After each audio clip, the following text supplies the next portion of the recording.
नमस्ते बच्चों, कैसे हैं आप? उम्मीद करती हूँ आप स्वस्थ होंगे, सुरक्षित होंगे और कोरोना के खिलाफ ये जो जंग जारी है उसमें ज़रूर शामिल होंगे। तो बच्चों, इस जंग को जारी रखने के लिए हमें हमेशा मास्क लगाए रखना है, साबुन से हाथ धोते रहना है और भीड़ भाड़ वाली जगह पे दूरी बनाकर रखना है। बच्चों, आज मुख्यमंत्री विद्यालय सुरक्षा कार्यक्रम के अंतर्गत सुरक्षित शनिवार के इस एपिसोड में आपको सड़क सुरक्षा के बारे में ढेर सारी जानकारी दी जाएगी। बच्चों, आज आपको ये बताया जाएगा कि सड़क पे चलते समय क्या करें क्या ना करें, यानी कि डूज एंड डोंट्स के बारे में बताया जाएगा। बच्चों, सड़क पे चलते समय कौन सी सावधानियां बरतती हैं इसके बारे में भी आज आपको बताया जाएगा।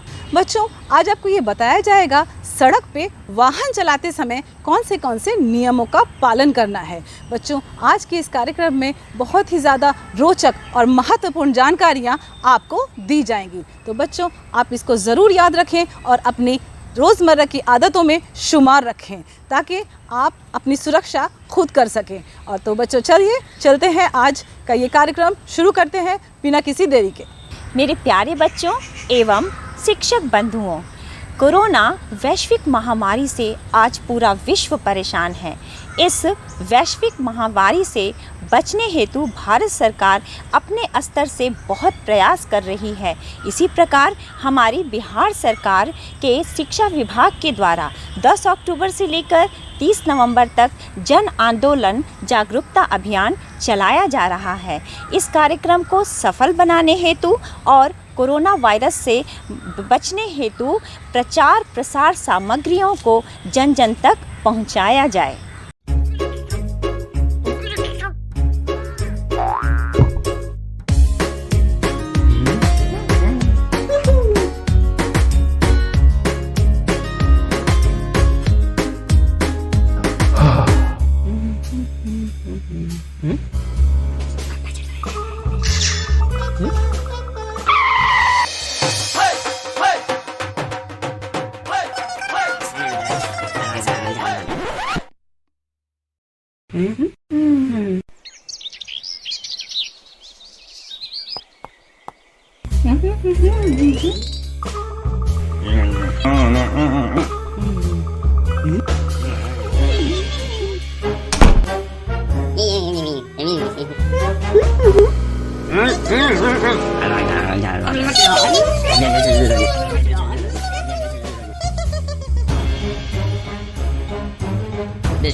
Sele COVID ka na rin. Diyan na.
जैसा हम सभी देखते हैं कि सड़कों पर वाहनों एवं व्यक्तियों की काफ़ी अधिक संख्या में वृद्धि हुई है। राज्य में अच्छी सड़कें बन रही हैं तो वाहनों का दबाव भी सड़कों पर बढ़ रहा है।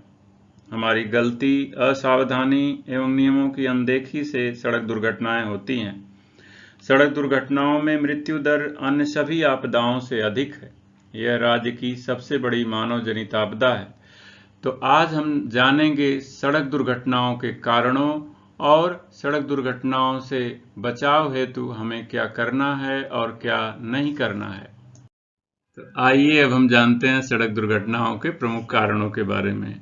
हम सड़क पर यदि 2 पहिया वाहन या 4 पहिया वाहन से यात्रा कर रहे हों और तेज गति से वाहन चलाते हैं तो इन दुर्घटनाओं के होने की संभावना अधिक होती है।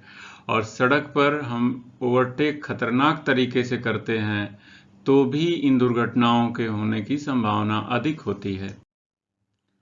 जैसा हम देखते हैं कि आजकल मोबाइल और ईयरफोन का उपयोग बढ़ गया है। मोबाइल और ईयरफोन का उपयोग करना चाहिए, लेकिन गाड़ी चलाते समय कदापि नहीं करना चाहिए। ये हम दुर्घटना को आमंत्रण देते हैं। हम यदि वाहन चलाते समय हमने विश्राम नहीं किया है, हमें थकान महसूस हो रही है, उस समय भी हमें वाहन कदापि नहीं चलाना चाहिए। जब हम सड़क पर वाहन चला रहे हों तो गलत साइड से नहीं चलाना चाहिए। जैसा इस फोटो में आप देख रहे हैं बाइक सवार को। ट्रैफिक नियमों का पालन नहीं करने से भी सड़क दुर्घटनाएं होती हैं। फाटक बंद है फिर भी बाइक सवार उसको पास करने का प्रयास कर रहे हैं। एक ही बाइक पर बच्चों को लेकर 6 लोग सवार हैं। इस तरह नीचे के भी फोटो में देख रहे हैं आप। तो जगह जगह हम इस तरह से ट्रैफिक नियमों का पालन नहीं करते हैं और दुर्घटनाएं होती हैं। हम यदि 2 पहिया वाहन चला रहे हों या 4 पहिया वाहन, 2 पहिया वाहन चलाते समय हम हेलमेट नहीं लगाते हैं और 4 पहिया वाहन चलाते समय सीट बेल्ट नहीं लगाते हैं। यह भी दुर्घटनाओं का बहुत बड़ा कारण है।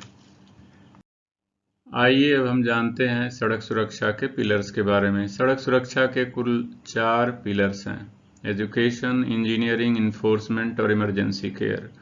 एजुकेशन के अंतर्गत हम सड़क सुरक्षा के नियमों और उपायों की जानकारी प्राप्त करते हैं। इंजीनियरिंग के अंतर्गत रोड डिजाइन एवं साइनेजेज, जो उस पर चिन्ह लगे होते हैं सड़कों पर, उसके बारे में जानते हैं। इन्फोर्समेंट के अंतर्गत हम सड़क सुरक्षा के नियमों का पालन नहीं करते हैं तो हमें पेनाल्टी देना होता है, इसकी जानकारी प्राप्त करते हैं।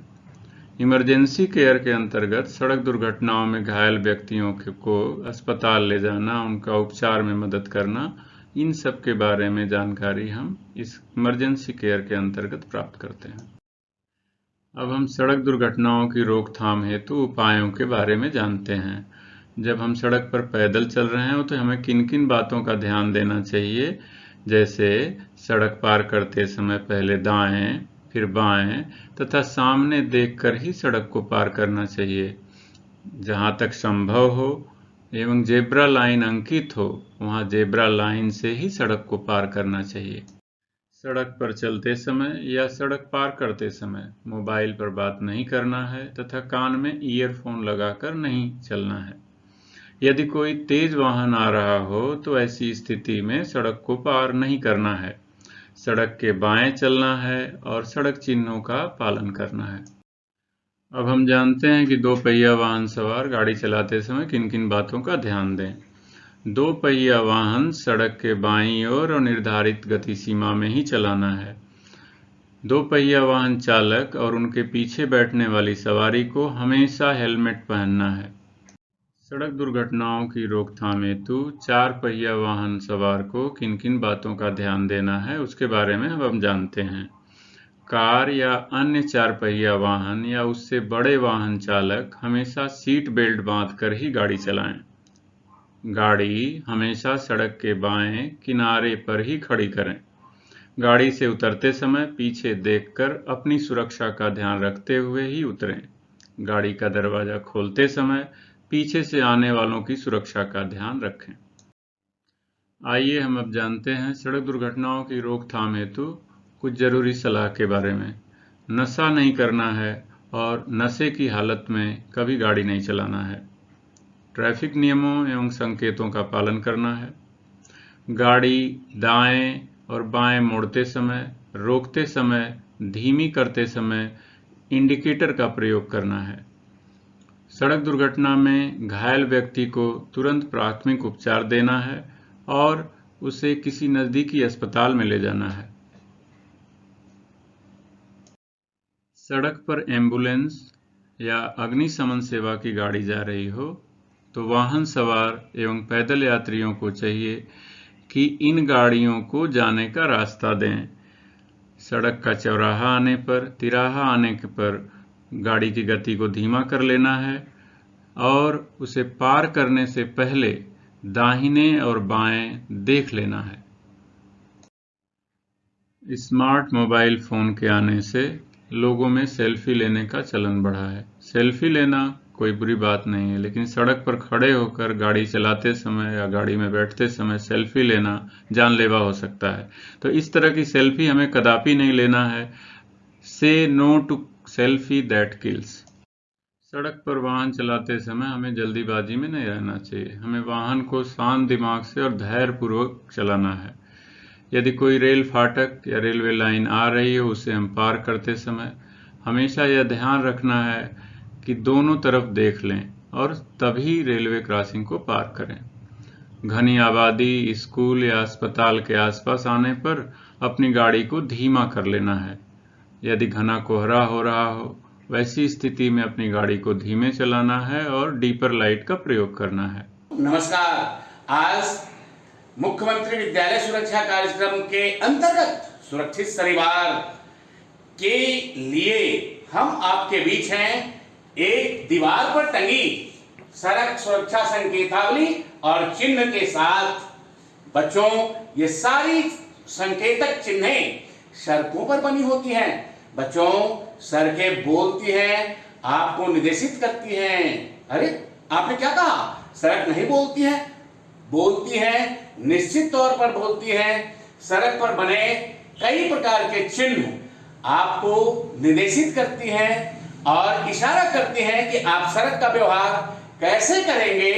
3 प्रकार के संकेतक आपको मिलेंगे। एक, सड़क पर बनी हुई और सड़कों के साथ चलती हैं। दूसरा, बगल में खड़ी उदग्र रोशनी युक्त। तीसरा, बगैर रोशनी के गोलाकार चिन्ह, आदेशात्मक, त्रिकोणात्मक, कॉशनरी यानी सचेतक, वर्गाकार, सूचनादायक। चलिए चलते हैं सड़क पर, इन चिन्हों को देखते हैं, सुनते हैं वो क्या कहती हैं। सड़क सुरक्षित, जीवन रक्षित, यह जेब्रा क्रॉसिंग है बच्चों। आप अपने विद्यालय के सामने इसे देखते होंगे। सड़क के समानांतर कई सफेद पट्टियां बनी हुई होती हैं। ये जेब्रा क्रॉसिंग आपसे आग्रह करता है कि इसको छोड़कर अन्यत्र से सड़क पार नहीं करें। यह वाहन चालक को भी कहता है कि आप जहां जेब्रा क्रॉसिंग बना है वहां अपनी गति कम कर दें और देखें यदि कोई जा रहा हो तो अपनी गाड़ी रोक दें। बच्चों, जेब्रा क्रॉसिंग पार करते समय आप खड़े हो लें, बाएं दाएं देख लें। अगर कोई गाड़ी नहीं आ रही हो तो जेब्रा क्रॉसिंग को पार करें। जीवन सुरक्षित, दुर्घटना से देर भली।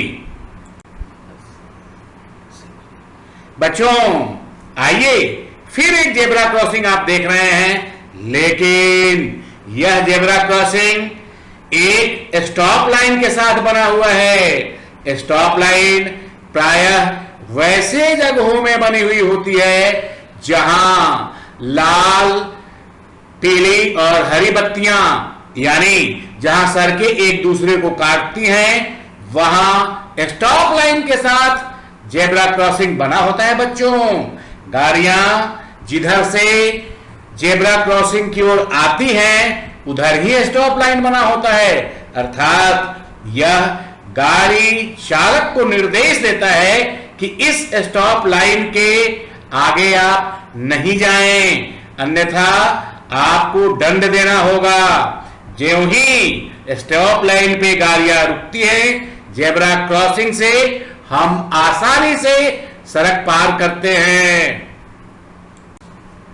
अब आप देख रहे हैं 2 पट्टियां जो सड़क के किनारे बनी हुई हैं, उसके अतिरिक्त ठीक बीच में बगैर टूटी हुई पट्टियां एक पट्टी है, यानी 3 लगातार पट्टी।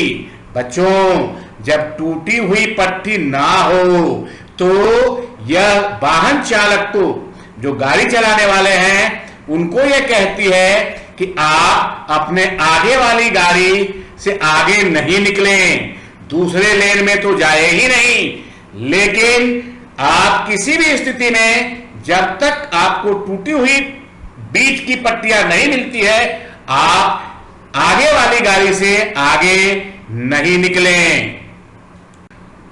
बच्चों, अब आप देख रहे हैं कि सड़क के बीच में 2 पट्टियां बनी हुई हैं और ये दोनों पट्टियां कहीं टूटी हुई नहीं हैं, अर्थात ये बीच वाली जो पट्टी है एक तरह से सड़क के मध्य से डिवाइडर यानी बंटवारे का काम करती है। आपको ध्यान रखना चाहिए कि बाएं ओर वाली सवारी गाड़ी किसी भी परिस्थिति में दाईं ओर के लेन में नहीं जाएंगी, या जो दाएं लेन की गाड़ी आ रही है वो किसी भी स्थिति में इसको क्रॉस करके बाएं लेन वाली सड़क में नहीं जाएंगी। ओवरटेक तो करना ही नहीं है, आगे निकलना ही नहीं है। बच्चों, अभी आप देख रहे हैं, यानी इसके पहले आपने देखा सड़कों पर बनी हुई विभिन्न प्रकार की पट्टियां। अब हम उदग्र यानी खड़े सड़क के किनारे मध्य में खड़े पोल्स पर जो संकेत चिन्ह दिए गए होते हैं उनमें सबसे पहले रोशनी वाले संकेतक को देखें। अच्छा बच्चों, आप में से पहचान लिया ग्रीन यानी हरी, येलो पीली और रेड।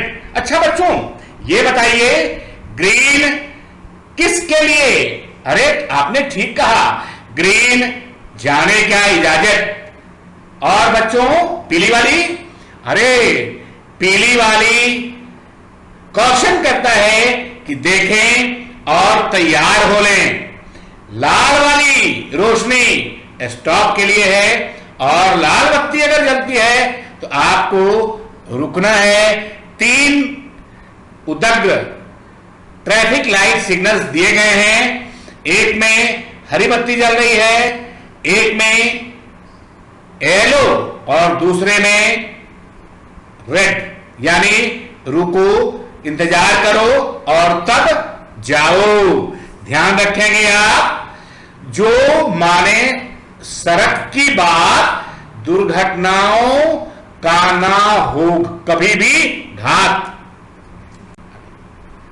बच्चों, चर्चा के क्रम में हमने देखा था कि 3 प्रकार के चिन्ह दिए गए होते हैं। पहला आदेशात्मक होता है, मैंडेटरी, वो गोल होता है, लेकिन याद रखिएगा वो हमेशा ही गोल होगा।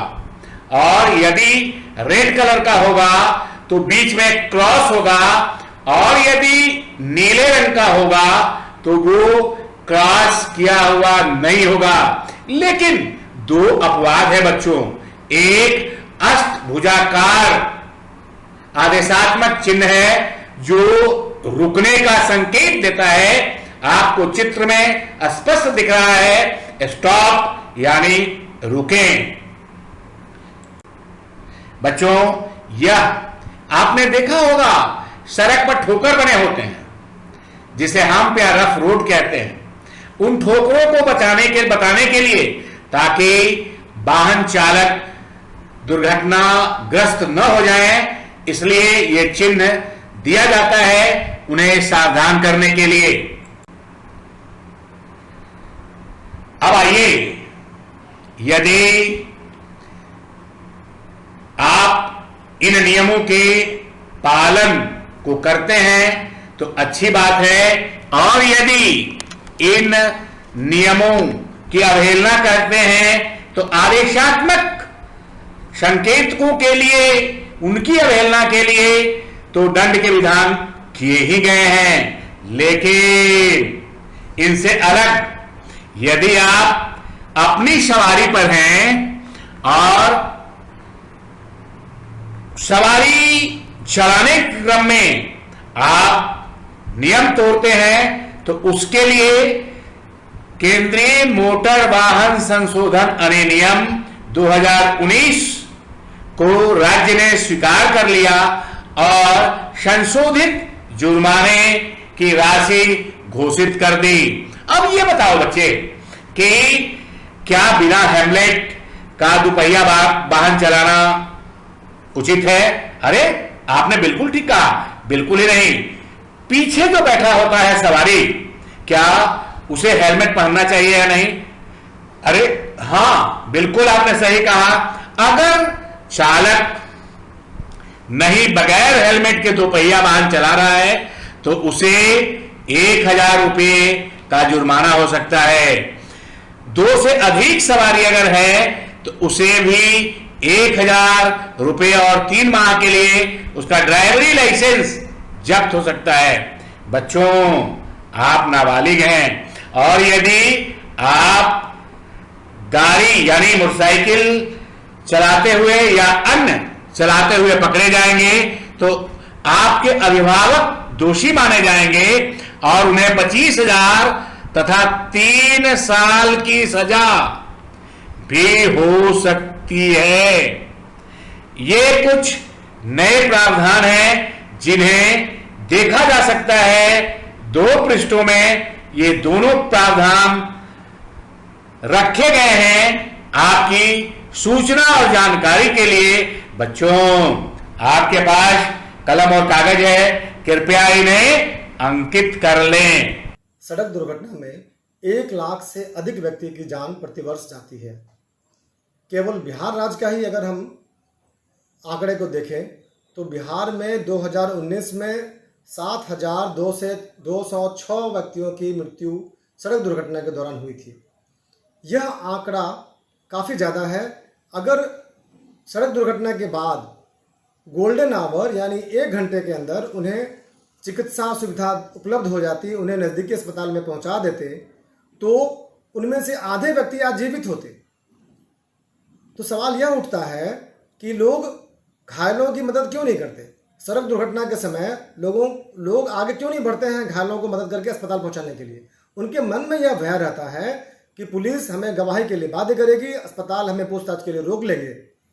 कानून के पचड़े से बचने के लिए लोग घायलों की मदद करने नहीं आते हैं। इसी कारण भारत सरकार ने सुप्रीम कोर्ट के आदेश के बाद एक नया दिशा निर्देश जारी किया है जिसे हम गुड सैमरिटन दिशा निर्देश कहते हैं। इसमें व्यक्ति को यह अधिकार दिया गया है कि जब तक वो ना चाहे घायल की मदद करने के बाद पुलिस उसे गवाही देने के लिए बाध्य नहीं करेगी।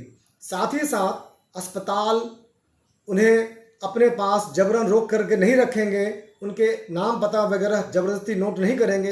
इस तरह से बहुत सारे अधिकार दिए गए हैं। क्या क्या अधिकार हैं इस गुड सैमरिटन के दिशा निर्देश में, इसकी जानकारी हम अगले प्रेजेंटेशन में करेंगे। दुर्घटना में बचाव करने वाले गुड सैमरिटन के लिए सरकार ने कुछ दिशा निर्देश जारी किए हैं। यह दिशा निर्देश इस संदर्भ में है कि दुर्घटना के बाद जो बचाव करने वाले अनजान व्यक्ति, जिसे गुड सैमरिटन कहा जाता है, इनके मन में कानून के द्वारा गवाही देने की बाध्यता और पुलिस के जांच से परेशान होने का डर निकल जाए, इसलिए कुछ आवश्यक दिशा निर्देश राज्य सरकार और केंद्र सरकार ने यानी भारत सरकार ने जारी किए हैं। इस संदर्भ में आप छोटी सी जानकारी देखिए। सड़क दुर्घटना का ये आंकड़ा है। बिहार में 2019 में 10,000 से अधिक सड़क दुर्घटनाएं हुई थी। इस सड़क दुर्घटना में 7,200 व्यक्ति लगभग मारे गए थे, जबकि इसी वर्ष 2019 में अगर भारत में हुई सड़क दुर्घटनाओं पर नजर डालें तो यह 1,39,000 व्यक्ति की मृत्यु सड़क दुर्घटनाएं में हुई थी। सड़क पर हुई मौत में से आधे लोग यानी जिनकी मृत्यु हो चुकी है, उस तरह के आधे लोग आज जिंदा होते अगर दुर्घटना के उपरांत अगल बगल से गुजरने वाले राहगीर उनकी मदद करते, उन्हें प्राथमिक चिकित्सा देते और उन्हें गोल्डन आवर में यानी 1 घंटे के भीतर नज़दीकी अस्पताल में पहुंचा देते। ऐसा माना जाता है कि इन कमियों के कारण अस्पताल 1 घंटे के अंदर नहीं पहुंचने के कारण व्यक्ति की मौत का आंकड़ा भारत में बढ़ते जा रहा है। हम यह जानते हैं कि दुर्घटना के बाद सड़क पर गुजरने वाले व्यक्ति जो राहगीर हैं वह उन्हें नज़दीकी अस्पताल तक नहीं ले जाते हैं। क्यों नहीं ले जाते हैं? क्योंकि उन्हें यह ऐसा लगता है कि दुर्घटना से ग्रसित व्यक्ति को अस्पताल ले जाने के बाद हमें कोर्ट में गवाही देने के लिए जाना होगा और पुलिस के जांच के लिए बार बार थाने आना होगा। साथ ही साथ अगर हम प्राइवेट अस्पताल में ले जाते हैं तो अपरिचित व्यक्ति के इलाज के लिए पैसे जो अस्पताल मांग करेंगे वो हम नहीं दे पाएंगे। इन सब कारणों से घायल व्यक्ति को अपरिचित व्यक्ति द्वारा, राहगीर द्वारा मदद करने से लोग मना कर देते हैं, राहगीर मना कर देते हैं। इसके निदान के लिए इस गाइडलाइन में क्या क्या बातें हैं, मुख्य बातें क्या क्या हैं, इसके बारे में जानकारी देखिए। यहाँ कहा गया है कि गुड सैमरिटन यानी दुर्घटना में मदद करने वाले अजनबी व्यक्ति को जब किसी घायल व्यक्ति को निकटतम अस्पताल में ले जा रहे हैं तो गुड सैमरिटन को भर्ती कराने के उपरांत तुरंत जाने की अनुमति दे दी जाएगी और उससे कोई प्रश्न नहीं पूछा जाएगा। साथ ही साथ यह भी जानकारी है कि दुर्घटना के प्रत्यक्षदर्शी अगर गुड सैमरिटन है यानी जो व्यक्ति उसे अस्पताल लेकर जा रहे हैं वह अजनबी व्यक्ति, मदद करने वाला व्यक्ति, अगर दुर्घटना उसके सामने हुई है, प्रत्यक्षदर्शी है, तो उसे अपना नाम पता लिखवाना होगा ताकि पुलिस को जांच के दौरान घटना के बारे में विवरण दे सके। यह बात यह सबसे उनको एम्पावर्ड किया गया, अधिकार दिया गया है ताकि गुड सैमरिटन व्यक्ति के मन में इस तरह की आशंकाएं ना हो। यह भी देखा गया है कि प्राइवेट अस्पताल अनजान व्यक्ति के द्वारा लाए हुए दुर्घटनाग्रसित व्यक्ति को इलाज करने से मना कर देते हैं क्योंकि प्राइवेट अस्पताल को यह आशंका होती है कि इनका इलाज का पैसा हमें बाद में नहीं मिलेगा। इसलिए स्वास्थ्य विभाग द्वारा उसके ऊपर कानूनी कार्रवाई करने का प्रावधान इस गुड सैमरिटन गाइडलाइन में किया गया है। मतलब प्राइवेट अस्पताल गुड सैमरिटन के द्वारा लाए गए दुर्घटनाग्रसित व्यक्ति को इलाज से मना नहीं कर सकते हैं। साथ ही जो व्यक्ति, अनजान व्यक्ति यानी गुड सैमरिटन घायल व्यक्ति को इलाज के लिए प्राइवेट अस्पताल में ले जा रहे हैं उससे पैसे की भुगतान की मांग नहीं करेंगे। ये सब एम्पावर्ड किया गया, ये सब अधिकार दिए गए हैं ताकि दुर्घटनाग्रसित होने के बाद उस दुर्घटना स्थल पर जो व्यक्ति गुजर रहा है वह अच्छे नागरिक की तरह, गुड सैमरिटन की तरह दुर्घटनाग्रस्त व्यक्ति की मदद कर सके। इस संदर्भ में इस पंपलेट को देखिए। ये बिहार सरकार ने हर एक जिलाधिकारी को 26 अगस्त को अपने अपने जिला में गुड सैमरिटन यानी दुर्घटनाग्रस्त व्यक्ति की मदद करने वाले व्यक्तियों को सम्मानित करने का निर्णय लिया है। प्रत्येक वर्ष 26 अगस्त को बिहार सरकार सम्मानित कर रही है। साथ ही साथ कई राज्यों में गुड सैमरिटन को 5-5 हजार रुपये नगद पुरस्कार देकर के सम्मानित किया जाता है। तो इस छोटे से प्रेजेंटेशन से अब आपको यह समझ आ गई होगी कि दुर्घटना के उपरांत अगर आप वहां से गुजर रहे हैं तो आप घायलों की मदद अवश्य करें। आपको किसी भी तरह का किसी कानूनी गवाही देने में या जांच के दौरान बार बार परेशान होने की आवश्यकता नहीं होगी। धन्यवाद। रेल दुर्घटना। भारतीय रेलवे देश में परिवहन का सबसे बड़ा माध्यम है। दुनिया के सबसे बड़े परिवहन नेटवर्क से भारत में हर रोज 2.25 करोड़ से भी ज़्यादा लोग रेल की सवारी करते हैं। दुर्घटनाएं हमारे जीवन में कहीं और कभी भी घटित हो सकती है, इसलिए तो कहा गया है सावधानी हटी दुर्घटना घटे। रेल दुर्घटना भी मानव जनित आपदा के अंतर्गत आता है। रेल दुर्घटनाओं के कारणों का विश्लेषण किया जाए तो 65% रेल दुर्घटनाएं रेल कर्मचारियों की गलती, 20% उपकरणों की खराबी, 10% अन्य व्यक्तियों की गलती तथा 5% अन्य कारण से होती हैं। रेल दुर्घटनाओं के प्रमुख कारणों के बारे में अब हम जानते हैं। रेल दुर्घटनाओं के कई कारण हो सकते हैं, जैसे ड्राइवर की लापरवाही, परिचालनिक कर्मचारियों की लापरवाही, सिग्नल की खराबी, रेल पथ की खराबी, समपार फाटक पर असावधानी, असामाजिक गतिविधियां और प्राकृतिक कारण। कई रेल दुर्घटनाएं ड्राइवर की लापरवाही के कारण भी होती है, जैसे सुरक्षा नियमों का उल्लंघन करना, खतरे की स्थिति में सिग्नल को पार करना, निर्धारित गति सीमा का उल्लंघन करना, ड्यूटी पर नशे में होना, गाड़ी की ब्रेक शक्ति की जांच व निरीक्षण न करना अथवा गाड़ी को झटके के साथ रोकना, ऑल राइट सिग्नल का आदान प्रदान न करना इत्यादि के कारण भी रेल दुर्घटनाएं घटित होती हैं। दूसरा प्रमुख कारण है परिचालनिक कर्मचारियों की लापरवाही। कभी कभी परिचालनिक कर्मचारी सिग्नलों की अनदेखी कर देना, ब्लॉक सेक्शनों पर ध्यान न देना, लीवर या स्विच का परिचालन ठीक से न होना, शंटिंग की सावधानियों का पालन न करना, गलत लाइन क्लियर देना, आगमन और प्रस्थान सिग्नलों का सही समय पर ऑफ न किया जाना प्रमुख कारण होता है। सिग्नल की खराबी के कारण भी कई दुर्घटनाएं घटित होती है।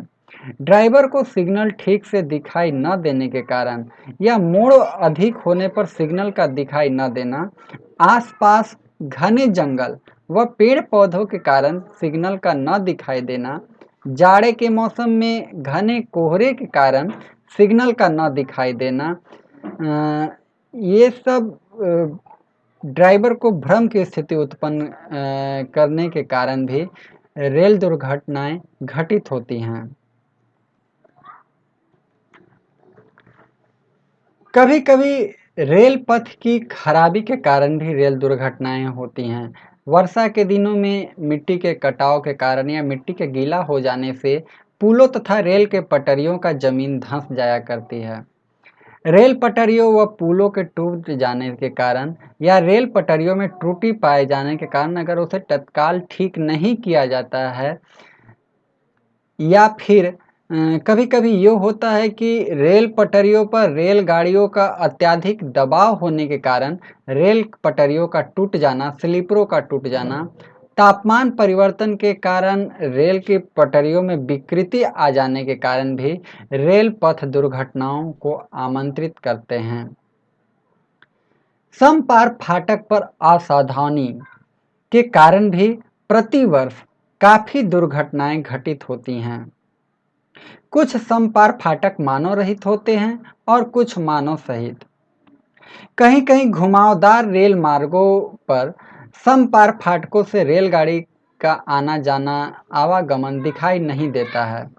ऐसी स्थिति में समपार फाटकों पर दुर्घटनाएं होने की संभावना बनी रहती है। अतः रेल ड्राइवरों को यह निर्देश दिया जाता है कि समपार फाटकों के पास वे सीटी या हॉर्न जरूर बजाएं। कभी कभी कुछ लोग बंद समपार फाटकों को भी जबरदस्ती पार करने का प्रयास करते हैं और इस दौरान वे रेलगाड़ी के चपेट में आ जाते हैं। बहुत से दुर्घटनाओं के कारण निर्धारित नियमों तथा कानून व्यवस्था का ठीक से पालन न होना भी होता है। इनमें असामाजिक तत्वों के द्वारा गाड़ियों में बम विस्फोट, रेल पटरियों की तोड़फोड़, नदियों पर स्थित पुलों की तोड़फोड़, जनता व सड़क वाहनों द्वारा समपार फाटकों पर लापरवाही, यात्रियों द्वारा ज्वलनशील पदार्थों को लाने ले जाने से अग्निकांड, जनता द्वारा अपने पशुओं को रेल मार्गों पर चरने के लिए छोड़ देना या लोगों द्वारा रेल पथ पर की जाने वाली आत्महत्याएं इत्यादि प्रमुख कारण हैं। दुर्घटनाओं के प्राकृतिक कारणों में पहाड़ी क्षेत्रों में चट्टानों के खिसकने, नदियों के बहाव के कारण रेल पथ की मिट्टी का कटाव, रेल पटरियों का उखड़ना, घने कोहरे के कारण सिग्नल को न देख पाना, रेल पटरियों पर पेड़ों का टूटकर गिरना, भूकंप के कारण रेल पटरियों की क्षति, रेल पटरियों पर चट्टानों का गिर जाना इत्यादि प्रमुख घटनाएं हैं। भारत की सबसे बड़ी रेल दुर्घटना। भारत की सबसे बड़ी रेल दुर्घटना 6 जून 1981 को बिहार के खगड़िया जिले के धमारा घाट पुल के पास हुई थी, जिसमें 416 डाउन समस्तीपुर बनमखी ट्रेन अचानक से पुल से नीचे उतरकर नदी में समा गई। इस ट्रेन के 9 डिब्बे में से 7 डिब्बे पूरी तरह पानी में जल प्लावित हो गए। इस घटना में लगभग 600 से अधिक लोगों की मौत होने का अंदेशा जताया जाता है, जबकि 5 दिनों तक लगातार खोज एवं बचाव अभियान के बावजूद 235 लाशें ही बरामद की गई थी। ऐसी ही एक दूसरी बिहार की बड़ी रेल दुर्घटना 9 सितंबर 2002 को बिहार के औरंगाबाद जिले के रफीगंज स्टेशन के समीप धावा नदी पुल पर घटित हुआ था। कोलकाता से नई दिल्ली की ओर जाने वाली राजधानी एक्सप्रेस रात्रि के लगभग 11:40 पर धावा नदी पुल से नीचे उतरकर नदी में चली गई, जिसमें 2 डिब्बे पूरी तरह से जल प्लावित हो गए और बाकी के डिब्बे एक पर एक इस तरह से चढ़ गए कि लगभग 130 से ज़्यादा यात्रियों की मौत हो गई और 400 से अधिक यात्री घायल हो गए। ट्रेन दुर्घटना या आग लगने अथवा किसी आपदा होने पर हमें निम्नलिखित बातों का ध्यान रखना चाहिए। यात्रियों को किसी प्रकार की ट्रेन दुर्घटना, पटरी से उतरना, आग लगने आदि की स्थिति में घबराना नहीं चाहिए और कोशिश करनी चाहिए कि गाड़ी के डिब्बों के दरवाजे या आकस्मिक खिड़की जो प्रत्येक डिब्बों में होती है से बाहर निकले। इसके लिए ज़रूरी है कि आप जब भी रेलगाड़ी में सफ़र करें तो आप इस बात का ध्यान रखें कि आपके नज़दीक का आपातकालीन खिड़की कहाँ है या आपातकाल में आप किस दरवाजे से शीघ्रता से बाहर निकल सकते हैं। आग लगने पर गाड़ी को रोकने के लिए प्रभावित कोच या समीपवर्ती कोच के खतरे की जंजीर को खींचना चाहिए और गाड़ी रुकने तक यदि वेस्टिब्यूल हो तो उससे प्रभावित कोच से निकल जाना चाहिए। यात्री को चाहिए कि वह अपने सह यात्रियों को भी सचेत करे और उसे निकलने में मदद करे। शॉर्ट सर्किट की संभावना को देखते हुए बिजली के सभी उपकरणों को तत्काल बंद कर देना चाहिए। रेलगाड़ी के इंजनों, गाड़ी के गार्ड के केबिन में अग्निशामक यंत्रों की व्यवस्था उपलब्ध रहती है, अतः आपात स्थिति में आप इन उपकरणों की सहायता ले सकते हैं। यदि कोई चिकित्सक उस ट्रेन में यात्रा कर रहा हो जो कि दुर्घटनाग्रस्त हो गई हो, तो उसे घायल लोगों की सहायता के लिए आगे आना चाहिए। एक नागरिक होने के नाते हमारा यह एक दायित्व है कि हम घायल लोगों की सहायता करें। प्रत्येक रेल कर्मचारी जो ड्यूटी पर हो या छुट्टी पर जा रहा हो अथवा जो उस घटना स्थल के आसपास हो, प्रभावित यात्रियों को उचित सहायता प्रदान करना चाहिए। आइए अब हम जानते हैं कि रेल सुरक्षा के लिए क्या करें। रेल यात्रा के दौरान निम्नलिखित बातों का ध्यान रखना चाहिए। रेल विभाग द्वारा स्टेशन पर या रेलगाड़ी में दी जाने वाली सूचनाओं का पालन करना चाहिए। रेल फाटक पार करते समय रेलवे लाइन के दोनों ओर देख लेना चाहिए कि कहीं गाड़ी तो नहीं आ रही है। उचित रेल टिकट लेकर ही यात्रा करना चाहिए और ध्यान रहे कि यात्रा टिकट सदैव रेलवे काउंटर या अधिकृत रेल ट्रैवल एजेंट से ही खरीदें। लो पकड़ो जी। जब हेलमेट लिया है तो पहन ही लेते। अरे पार्टी में जा रहे हैं, बाल खराब हो जाएंगे। फिर लिया ही क्यों? आगे पेट्रोल डलाना है इसलिए। हेलमेट देना। ये लीजिए। भाई 200 का डाल दे। लो पकड़ो। लेकिन हेलमेट तो सेफ्टी के लिए होता है। सेफ्टी का इतना ख्याल है तो तुम ही पहन लो ना। ठीक है, मैं ही पहन लेती हूँ।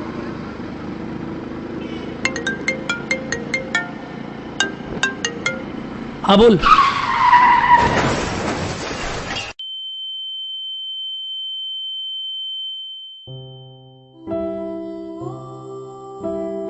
दिखावे से पेट्रोल तो मिल सकता है, जिंदगी नहीं। अपनी सेफ्टी के लिए यूज हेलमेट। सड़क सुरक्षा और बच्चे। उद्देश्य। इस मॉड्यूल का उद्देश्य बच्चों को अपने घर से विद्यालय एवं विद्यालय से अपने घर लौटने के क्रम में सड़क सुरक्षा नियमों की जानकारी प्रदान करना है। बच्चों को यह जानकारी प्रदान करना है कि सड़क पर चलते समय अथवा गाड़ी से सफ़र करते समय अथवा बसों में चढ़ते या उतरते समय किन नियमों का पालन करना जरूरी है। अरे चिंकू, तुम बीच सड़क पर क्यों चल रहे हो? ओह सॉरी दीदी, मुझे ध्यान ही नहीं रहा। मैं ऊपर की ओर उड़ते पक्षियों को देख रहा था। सड़क पर चलते वक्त सड़क पर ही ध्यान रखना चाहिए। अपने आगे कहीं ठोकर न लग जाए। अपने चारों तरफ कहीं किसी ओर से गाड़ी तो नहीं आ रही।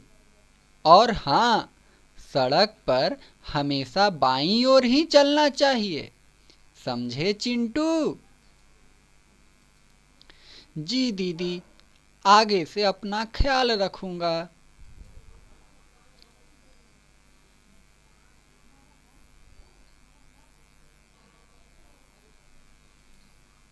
ये लो, हमारी स्कूल बस भी आ गई। अच्छा, मैं चलती हूँ।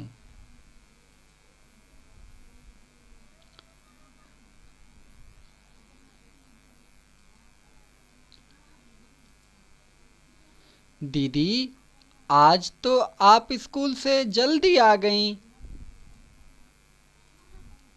हाँ छुटकी, आज शनिवार है ना।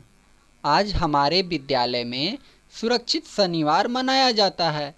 प्रत्येक शनिवार को शिक्षक हमें आपदा से बचने के बारे में बताते हैं। अच्छा, तो आज आपने क्या सीखा? मुझे भी बताइए। हाँ हाँ, क्यों नहीं। आज हमारे शिक्षक ने हमें सड़क सुरक्षा के नियमों के बारे में बताया। सड़क सुरक्षा के नियम को बताते हुए हमारे शिक्षक ने बताया कि जब सड़क पर चलें तो ध्यान रखना चाहिए कि सड़क के बाईं ओर ही चलें एवं सड़क चिन्हों का अनुसरण करें। ट्रैफिक नियमों और संकेतों का पालन करें। सड़क पर साइकिल चलाते वक्त कलाबाजी न दिखाएं। साइकिल चलाते वक्त सुरक्षा के लिए हेलमेट पहनें। सड़क के किनारे पंक्तिबद्ध होकर चलना चाहिए। जब सड़क पार करें तो ध्यान रखें कि सड़क पार करते समय हमेशा दाएं और फिर बाएं फिर दाएं देखकर पार करें। सड़क पर चलते समय या सड़क पार करते समय कान में ईयरफोन लगाकर न चलें। जेब्रा लाइन से ही सड़क पार करें। जहां रोड डिवाइडर हो वहां से सड़क पार न करें। यदि कोई तेज वाहन आ रहा हो तो उस समय सड़क पार नहीं करना चाहिए। साथ ही जब स्कूल बस में चढ़ें तो जल्दीबाजी न करें। बस के रुकने का इंतज़ार करना चाहिए। एक कतार में रहकर बस में प्रवेश करना चाहिए। हमें देख लेना चाहिए कि कहीं बैग या कपड़े बस में तो न फंसी हुई है। रेलिंग पकड़कर ही बस में प्रवेश करना चाहिए। जब हम स्कूल बस में बैठे हुए हों तो सीट पर सुरक्षित ढंग से बैठना चाहिए और चेहरा सामने रखना चाहिए। अपने शरीर का कोई भी अंग बस से बाहर न निकालें। पायदान पर यात्रा नहीं करना चाहिए। बस का गलियारा खाली रखें। शोरगुल न करें और ड्राइवर का ध्यान न बटाएं। ड्राइवर और कंडक्टर के निर्देशों का पालन करना चाहिए। बच्चों को सिखाना चाहिए कि जब वे स्कूल बस से उतरें तो जल्दीबाजी न करें, बस के रुकने का इंतज़ार करें। रेलिंग का उपयोग करते हुए ही बस से उतरना चाहिए और बस के अगले दरवाजे से बाहर निकलना चाहिए। हमें दुर्घटनाग्रस्त व्यक्ति की मदद भी करनी चाहिए। सड़क दुर्घटना में घायल व्यक्ति का पहले 1 घंटे में किया गया उपचार जिंदगी बचाने के लिए अत्यंत महत्वपूर्ण है। उसे तुरंत निकटवर्ती अस्पताल में ले जाना चाहिए। सड़क सुरक्षा के संबंध में माननीय सर्वोच्च न्यायालय के नए कानून के अनुसार पीड़ित व्यक्ति को सर्वप्रथम चिकित्सीय सहायता प्राप्त करने का अधिकार है।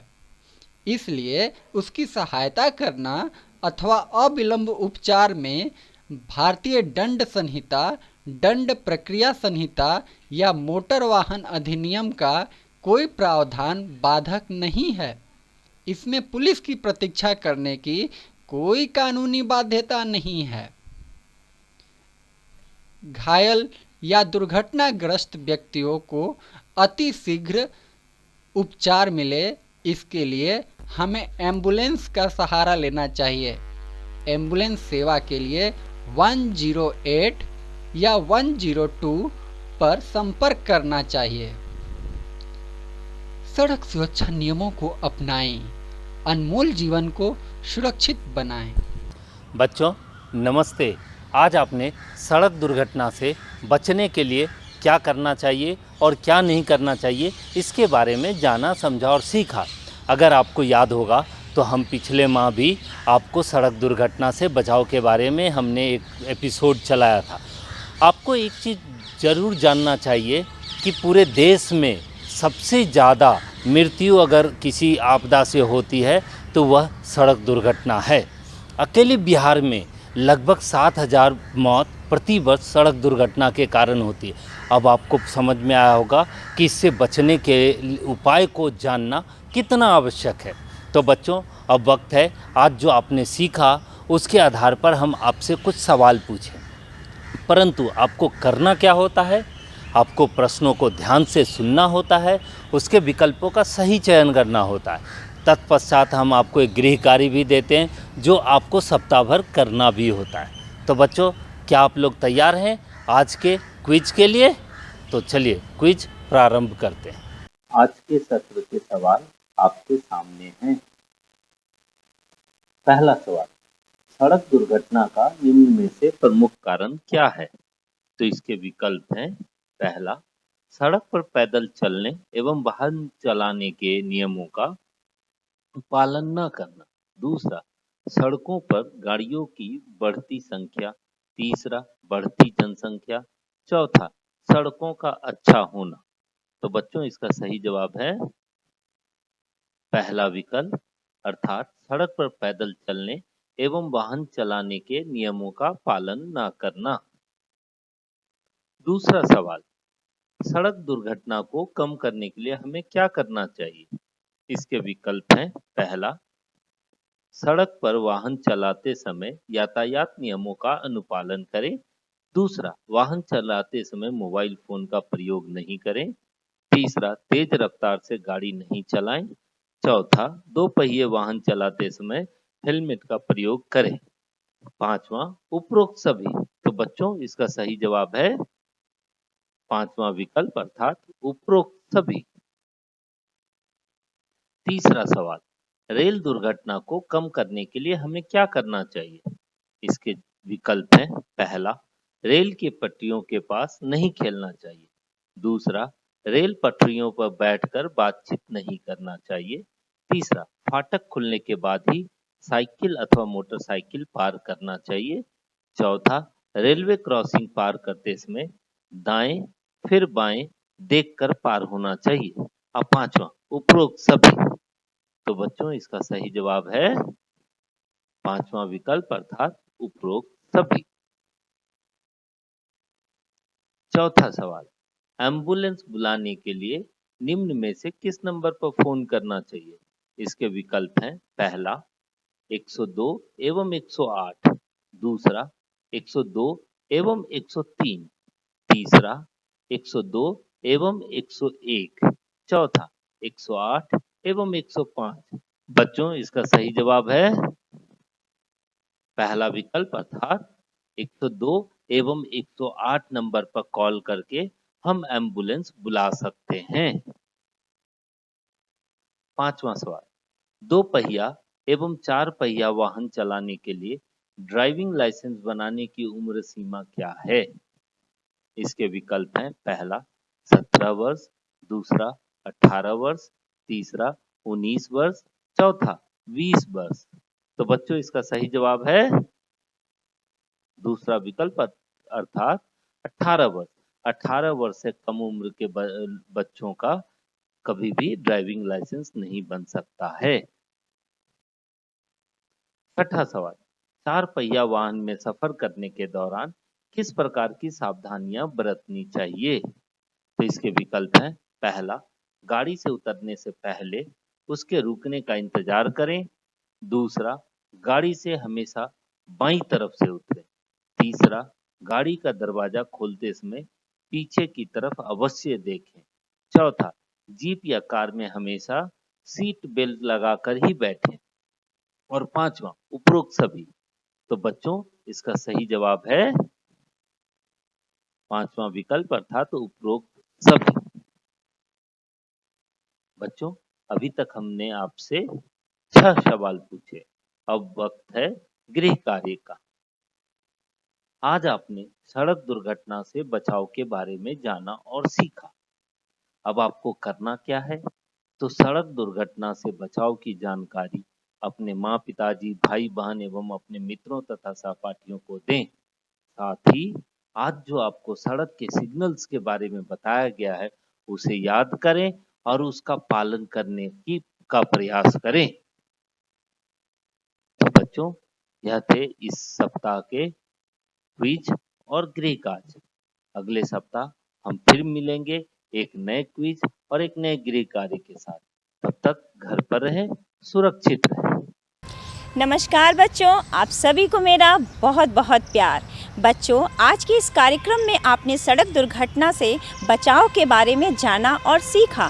साथ ही आपने सड़क दुर्घटना से बचाव के लिए हमें क्या करना चाहिए और क्या नहीं करना चाहिए इसकी भी महत्वपूर्ण जानकारी आपने प्राप्त की। इसके अलावा सड़क दुर्घटना से हमें किस प्रकार से और कौन कौन सी सावधानियां बरतनी चाहिए उसके बचाव के लिए, इसके बारे में भी आपने नया कुछ बात सीखा।